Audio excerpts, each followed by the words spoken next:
If you'd like to turn, if you'd like to turn to John chapter 20. John chapter 20.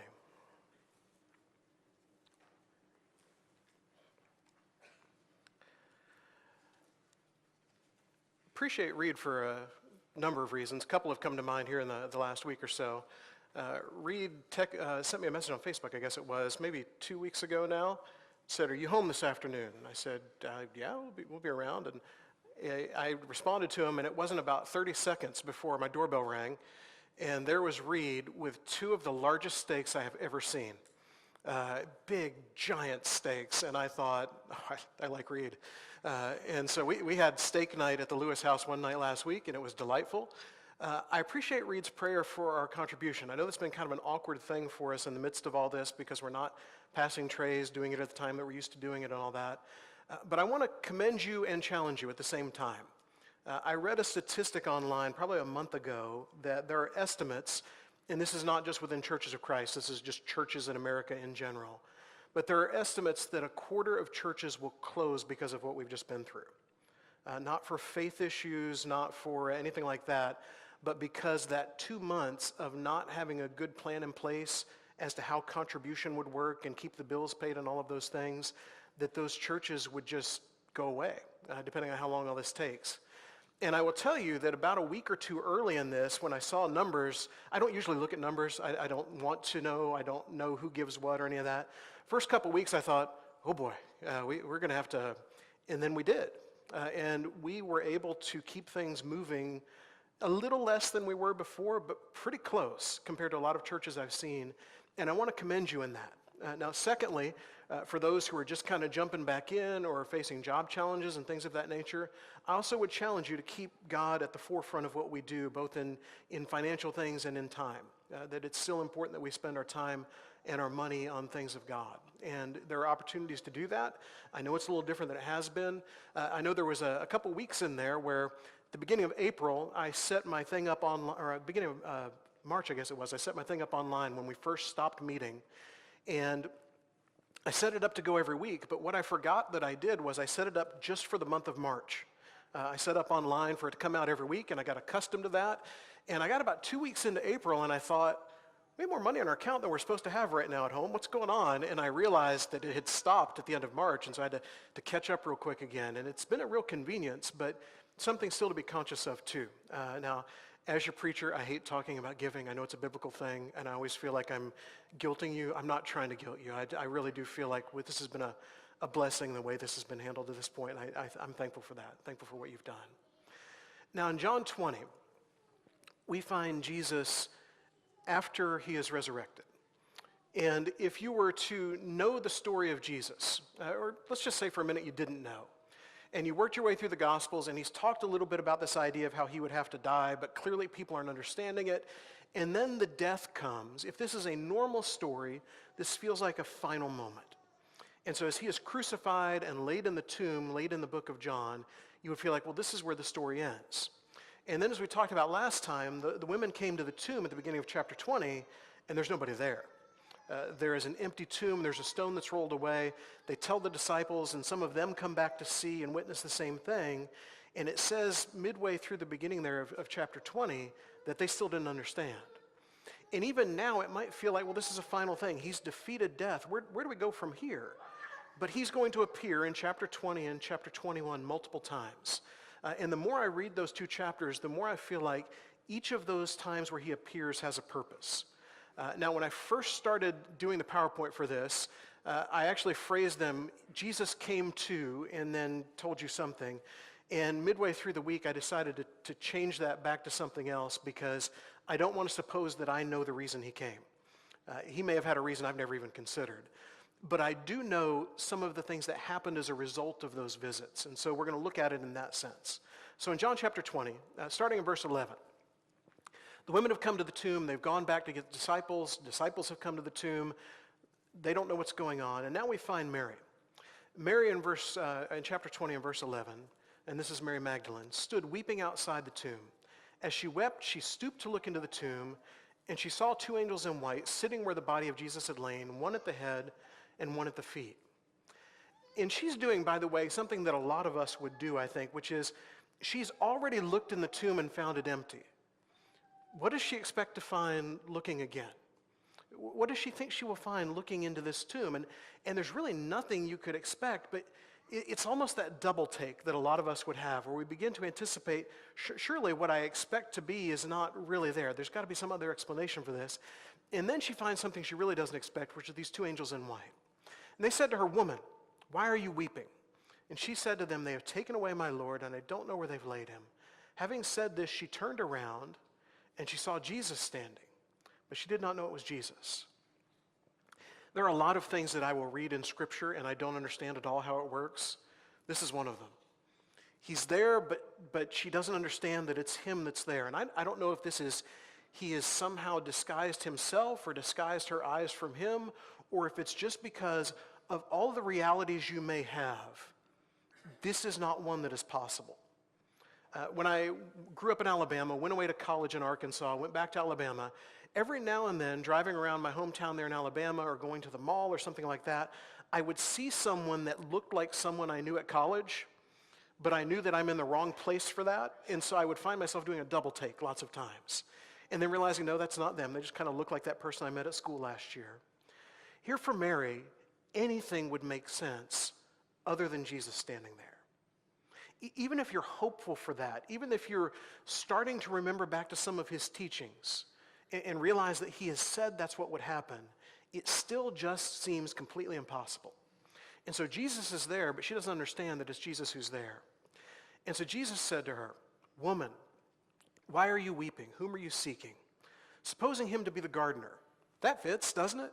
Here we are in the tomb. There should be somebody who's the caretaker of the area, so he must be just the guy here to maintain things. Supposing him to be the gardener, she said to him, "Sir, if you have carried him away, tell me where you have laid him, and I will take him away."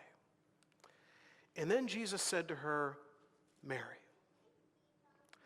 I love this moment because if we were to understand a God that knows the amount of sand on the seashore, the God that knows the number of hairs on your head, the God that knew you before you were born, who knit you together in your mother's womb, who knows you by name.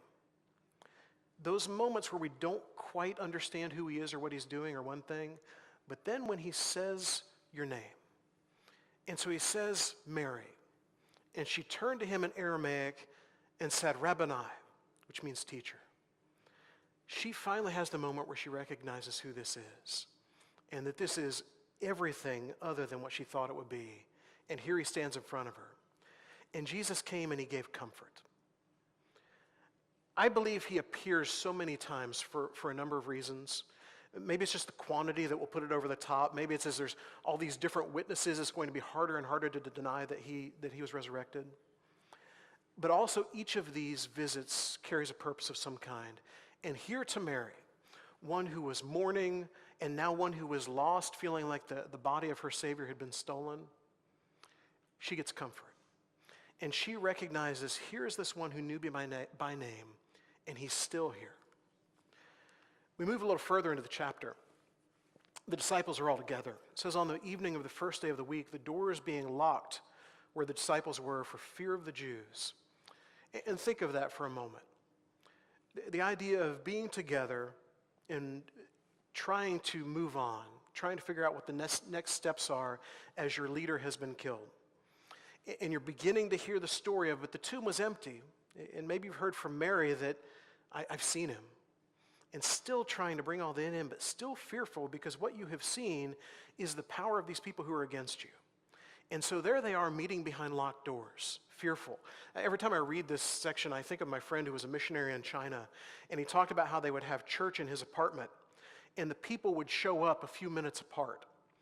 You wouldn't have, like we have here, everybody, especially now as we're trying to lower the COVID germs, everybody kind of coming in at once. Instead, what you would have is somebody would show up at 9:15, and then somebody else would show up at 9:30, and maybe at 9:42, another person would show up, and gradually everybody would get there. And there was a time where they were supposed to begin their meeting at a time, and everybody had gotten there at the staggered times, and they were about 5 or 10 minutes into their worship time together, knock on the door. And everybody just stopped for a moment, because they thought it was the Chinese police. And they thought finally they'd been pulling this off for a while, and they had been found out. Everybody looked at each other for a moment and tried to figure out what to do. And someone finally decided, we can't ignore the knock at the door. Let's go see. And they opened the door, and everyone breathed a sigh of relief when it was the brother that showed up a little late that day. Could you imagine what that would be like Sunday after Sunday? For the disciples, that's the life they're living right now. They are in fear. They're still together, but they're in fear. And they were there together, and Jesus came and stood among them and said, "Peace be with you." Just appeared. I've always tried to imagine how this works. If they're all at a table and then suddenly he's there in the empty chair that was next to them. If he appeared in the side of the room somewhere and they hear his voice, however it happened, he just appears there among them and says, "Peace be with you." And when he had said this, he showed them his hands and his side. Because all of them would look to him and think, okay, who is this guy that looks like Jesus? How is he here? Didn't someone remember to lock the door? All the things you would think. We looked not long ago at him coming to them out on the lake, and they initially thought he was a ghost. If they had thought that then when they knew he was alive, how many more would probably think that now? All the explanations going through their mind, and he shows them his hands and his side. The hole's still there. Then the disciples were glad when they saw the Lord. And Jesus said to them again, verse 21, "Peace be with you. As the Father has sent me, even so I am sending you." And when he had said this, he breathed on them and said to them, "Receive the Holy Spirit." Jesus came to them to restore confidence. Now, I debated on this section through about 4 or 5 different purposes, and I think we could probably come up with 4 or 5. I think he came to renew to them the call that had been given to them. I think he came to them again to make sure they understood there was still a job to be done. He came to them to take away some of that fear, to bring them peace, any number of things. I think in the midst of all of it, he restores confidence, because this is a group who has just suffered the worst defeat they could ever suffer. There are times in life when we suffer a defeat like that it is difficult to go back to the thing that has defeated us. I think of our family loves, and I'm assuming it will still happen with COVID, but I don't know. We love in July gathering around the TV and turning on the Discovery Channel and watching Shark Week. And for me, it's a week full of things I would never do in person, but it's interesting. And I watch these people who go out and they dive with sharks, and there's this one guy, there's probably more than one, but there's one guy that sticks out in my mind who has been attacked by a shark. And he has the scars to prove it, and he's missing a limb, I don't even remember which one it is at this point, that the shark got. And yet every year at Shark Week, he goes back out in the water. And every year when we watch this guy at Shark Week go back out in the water, I will turn to my family and I will say, "This guy is out of his mind." I don't know if it's bravery or stupidity or what it may be, but something takes him back into that water. I think you find a group of apostles that's just about there. They have seen attack beyond what you can imagine. And Jesus knows it's just the beginning for them. And so he comes to them and he restores confidence. I will tell you, as a church, we may need a dose of that today. Whether it's the world we were in before all this began back in March, where we just felt like we were so brought down by a world that was getting away from us, or now whether it's we're just beginning to come back to something that looks a little bit like normal, to remember that we've still got a mission to do. We still have something that God has sent us to do. One of the last appearances of Jesus that we'll not look at this morning is in Acts 1 and verse 8, when he tells his disciples they've got this news, this testimony, this gospel to carry out. That's a job we still have. And so he comes to them to restore that confidence, and he restores to us that confidence this morning, that he has come back from the dead, and that he is bigger than whatever opposition we may face. Now Thomas, one of the 12, called the twin, was not with them when Jesus came. And this sets up what he's going to do with Thomas, because if you'll remember with the apostles, he comes into the room and he's just there. He says, "Peace be still." And then he shows them his hands and his side. And there is one guy not there to see it, and that's Thomas. And if what we know about Thomas to this point, if there's one guy that needs to be in the room to see it, it's Thomas. Thomas is the guy that needs a little more proof. I always feel bad for Thomas in this story, because I feel like all he wants is what everybody else already has. They've already seen the thing that has helped to restore their confidence, and he just needs to see it too. But for Thomas, that opportunity is going to come here. In verse 25, The disciples told him, "We have seen the Lord." But he said to them, "Unless I see in his hands the mark of the nails, place my finger into the mark of the nails, and place my hand into his side, I will never believe." Thomas has come up with this criteria. Unless Jesus does these things, I'm never going to believe. I believe we live in a world full of people that have criteria like this. Maybe there are some that as you came to Christ, there was some kind of thing you had to get past, that God had to prove it to you. I think the world around us feels the same kind of way, that unless God does this, I'll never believe. For Thomas, he makes that statement, and then we won't read through it, but Jesus shows up and does exactly what he needs. Thomas needs to see the things the other apostles have seen to touch Jesus, and he does. And because of that, he gave Thomas assurance. And maybe that's what we need today. Maybe it's not the comfort, maybe it's not the chance to know, to have the confidence of what he's done. Maybe it's the assurance that all this is real. And everything we're doing is serving a purpose. And everything we are doing is honoring God. And we need to have that assurance from him that he is who he says he is, and he has done the things he said he would do. Our God has come to earth, lived among us, been killed, buried, and raised again. And the message of John 20 and 21 is that on repeat, over and over again. You ever find yourself running into a song you really like, and you will hit repeat if you have the technology to do that? Or if you're old school, you may rewind the cassette or pick up the needle on the record and move it back and put it down again. Some of us can remember doing that. You just want to hear that over and over again. And that's what Jesus is providing. And he understands that people are thick. And people don't always get it the first time. And so he keeps coming back to the same message. And by the way, that is the pattern we will see all throughout Scripture. God's people can be dense sometimes. And there are 39 books of the Old Testament to prove that. And over, God proves his love and reaches out. And over, some of them get it and then gradually fall away. And here Jesus comes and he gives Thomas the assurance that he needs. Into chapter 21. We find the apostles and they're out fishing. This is kind of what they do. I've often wondered, why are they out fishing right now? Are they still just trying to figure things out? If you are looking for an opportunity to think or to be frustrated or a combination of both, you can usually find that fishing. I was talking to my friend James Anderson over in Searcy. He was the associate minister there at Westside where I worked for something like 20 or 25 years. I don't know the exact number of years. James and I worked together for 13 and a half. And he was one of the finest men I have ever known. I talked to him last week, congratulated him on his retirement at the end of April. James took our boys fishing for the first time in their lives. He invited us out to his farm. He had a farm on the outskirts of town. There was a pond there that James had stocked with fish. We took our boys out there. I may have mentioned this to you before somewhere along the way. They were really small at the time.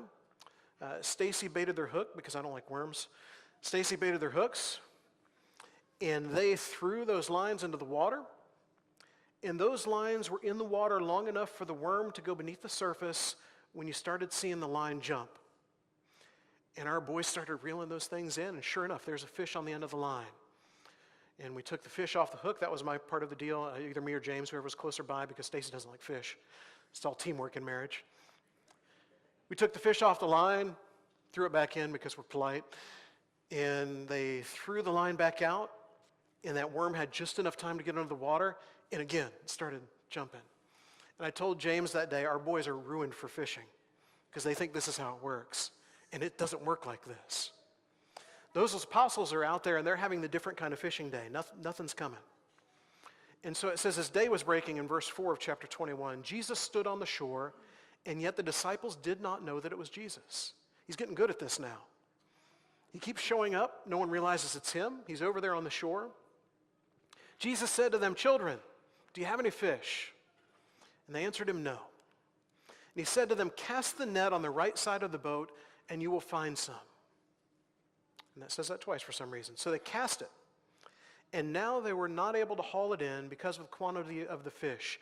Now I've imagined myself, they're out on the boat, probably some distance away from shore, because either they don't recognize Jesus because he's disguised himself somehow, or they don't recognize him because he's too far away to recognize. And here's this guy who is called out to the professional fishermen, do you have any fish? And they say no. And his response is, why don't you throw the net 3 or 4 feet away from where you were throwing it before? Right over there. Now, why don't you try, and if you know a fisherman or you are a fisherman, they know where to go, and they know where they're biting, and so they will say, well, you should go over, there's these stumps over there, and the fish like to hang out around that. And you will listen to their advice, and usually you will find fish. But cast the nets on the other side.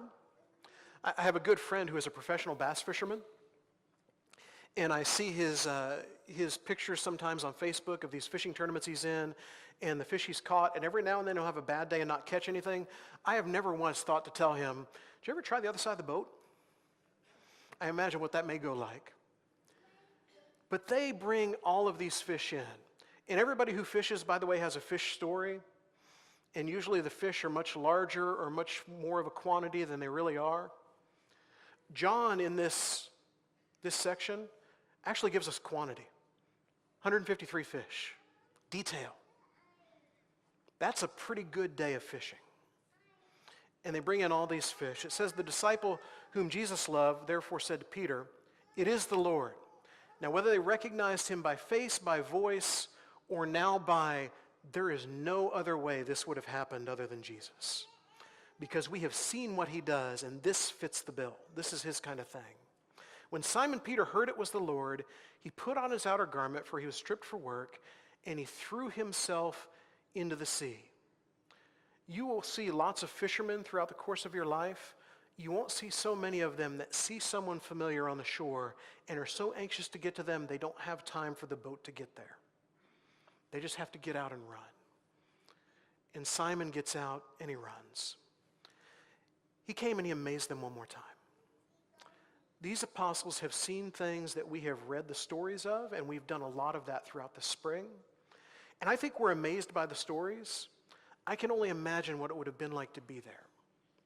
To see 5 loaves and 2 fish keep multiplying and then have leftovers. To see someone who was begging by the side of the road who could not walk get up and immediately walk. To see someone who was blind and being led around by friends have their eyes open and see and walk around and rejoice. To see someone lowered in through a roof by friends because they couldn't get in because the crowd was too great, and to watch that person get up off their mat and walk out the door. Over and over again, these apostles had to wake up and think to themselves, is today just a normal day, or is today a day where somebody's life has changed forever? And probably to have thought a few days back, that was all fun, but those are memories now. So somebody should jot this down before we forget.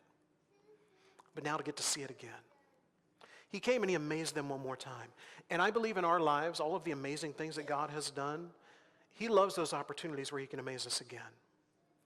I, almost every day now in Oklahoma, will find myself, if I am at home at the right time, looking out the window in our house that faces west, just to make sure I don't miss anything at sunset. Because there are days where it's just kind of average, and there are days when it is unbelievable, and I don't want to miss it. He amazed them again.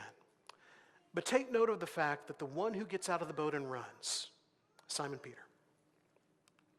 Further down in the chapter, they had finished breakfast. They brought in this great haul of fish.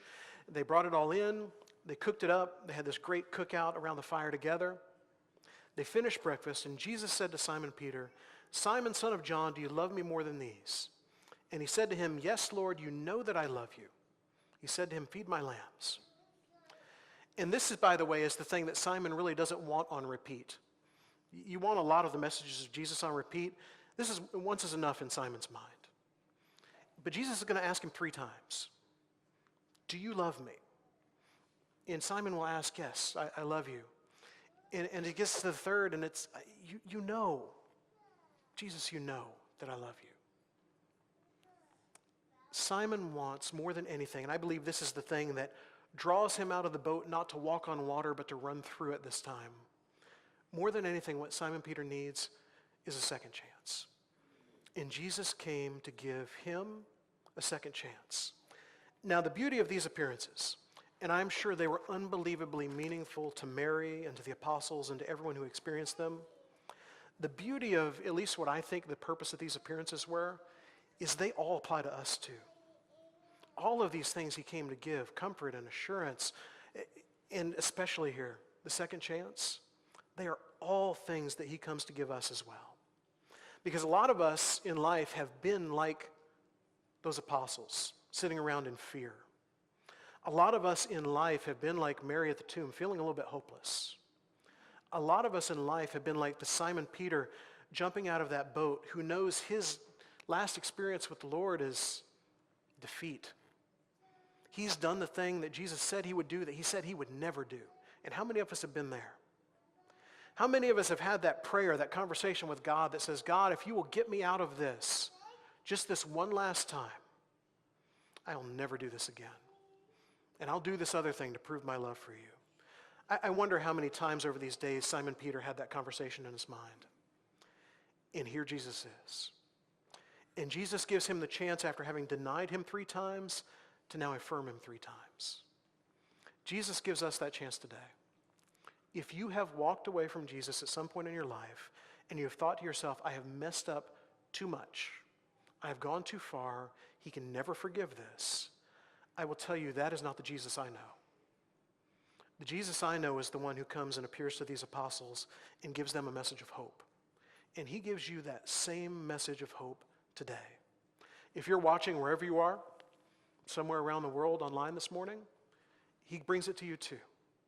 Jesus understands that we have done so many things that we regret, and he wants us to get up and to move on from that, to get up and to change. I've been reading a book over the last few days called Start. It's written by John Acuff. He's a leadership writer. A lot of his stuff is about business, but some of it's about church life and Christianity.